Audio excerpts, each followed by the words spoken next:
Okay, so I'm hoping that today's video will be a little entertaining for you because I do kind of have a crazy story to share with you.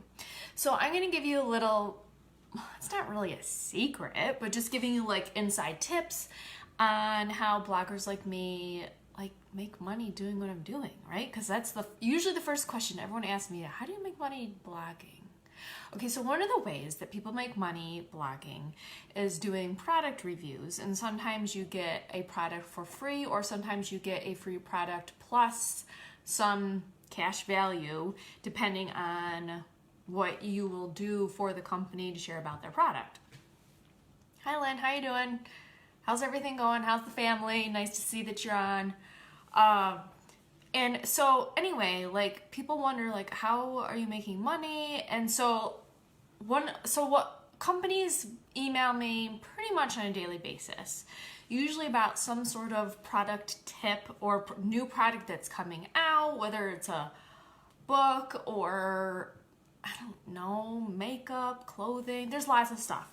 But lots of stuff I completely ignore because it's like, one, not something I would use, two, not something that fits with what I share about on my blog, or three, not a product that I want to personally tell you about. So, which I think is cool because if you do hear about a product review from a blogger, you might think, oh, they just got it for free, so of course they're going to say nice things about it. Well, not necessarily, one. And two, even if you do get something for free, you may not necessarily even talk about it.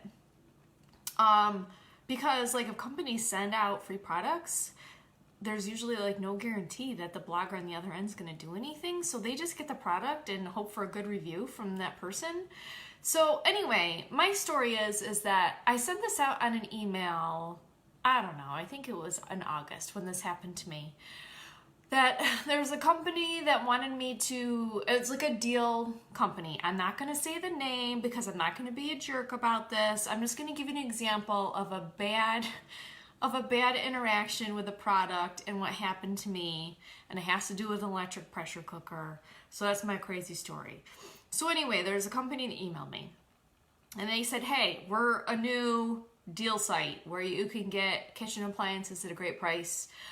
Are you willing to write a blog post about this? And if so, we will give you an X amount of dollars worth of free products. So I said, sure, I'll try it. And so I requested that they send me an electric pressure cooker because I didn't have one yet.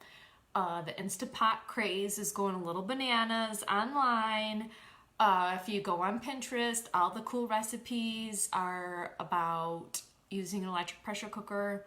I'm also a fan of Erin Chase, and she is the author of the Make Ahead freezer meals for My Freeze Easy, and I knew that she had a course specifically just on how to use an Instant Pot.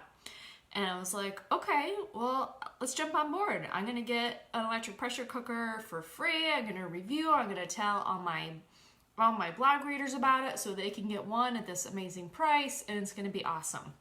Okay, so it shows up at my house. It is here. I'm not going to show you it fully because, again, I'm not going to reveal the brand because it was a bad ending.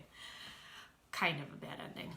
So it shows up. I am clueless on how to use an Instant Pot. Never used one before, never pressure cooked anything. I just hear everyone raves about how well the meat cooks, everything cooks faster, you can throw frozen stuff in, and like it does some sort of magic, but there's some kind of tricks to using it because of the pressure and the buttons and the settings and blah blah blah, and I just have never opened one, never used one, period.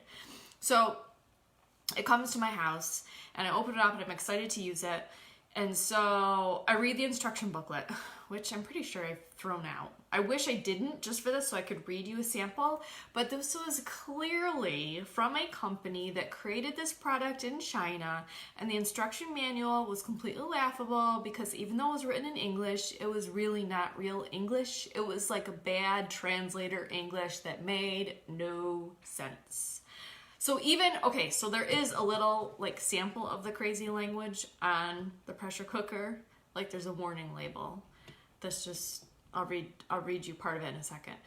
So I'm looking at this manual, I'm like, how am I supposed to understand how to use this thing? And then how am I supposed to tell my blog readers about it? And this, I don't think is gonna work. So I attempted to cook rice in it, right? So I'm like, okay, really, how hard can this be? So I looked up online how to cook rice. We don't have a huge family. You know, there's 4 of us. And even when I do cook like our stir fry where we eat rice, it's not like we eat tons of rice. So I cook a cup of rice at most per meal, and there's always leftover rice. But normally, like if it's just like a one night deal, I'll cook like half a cup of rice. So I only put, I think, half a cup of rice in here and like the liquid that you needed to put in it. And then I turned it on and I clicked the rice button. I'm like, isn't this just like a set it and forget it? You just pour everything in, you get the valve on there, and then you just click the rice button and go.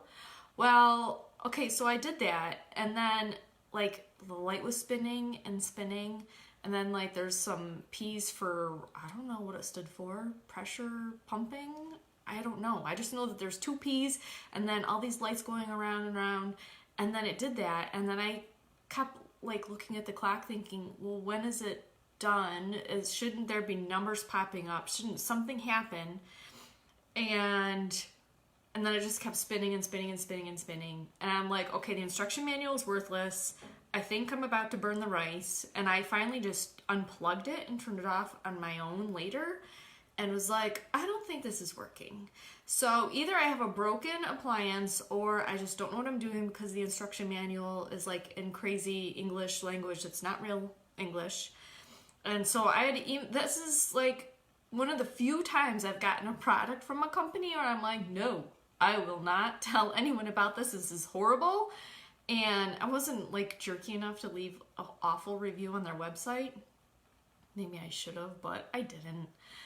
There was some people though that wrote in on their website that said, you need instruction manuals if they have English you can read. So, okay, so on the pressure cooker, there's a label that says attention. After you use a pressure cooker and you know how to use it, you can kind of make sense out of this, but I had no clue. So there's one part that says that you can only open the lid until the float valve is down. So you can only open the lid until the float valve is down. One, I don't know what a float valve is, and I don't know how to open the lid. And then there's another sentence that says, when cooking the spoon meat. What spoon meat? It says when cooking the spoon meat, and then there's parentheses, porridge, comma, viscous pill, parentheses. I don't know how to cook spoon meat. I mean, porridge I know is like a rice or hot cereal, but what's a viscous pill? And why would you be cooking an electric pressure cooker? And I'm very curious the translator that this company used. So anyway, for being someone that had no clue of how to use a pressure cooker, and then I tried rice, and then that didn't work, and I'm like, so then the company said, I'm really sorry you had such a horrible experience. You know, your unit could be just not working right. I sent pictures of the instruction manual and they apologized because the company I was working with was a PR firm. They weren't the actual company that created this. So they were kind of the middleman, and they're like, oh yeah, this is a little crazy. So long story summed up. I don't know if I can say shortened, but summed up is that I was like extremely disappointed because I really wanted to have a pressure cooker as part of my toolbox of kitchen tools to make life easier because I don't like cooking. So then I'm like, okay, I didn't get any answers. And then I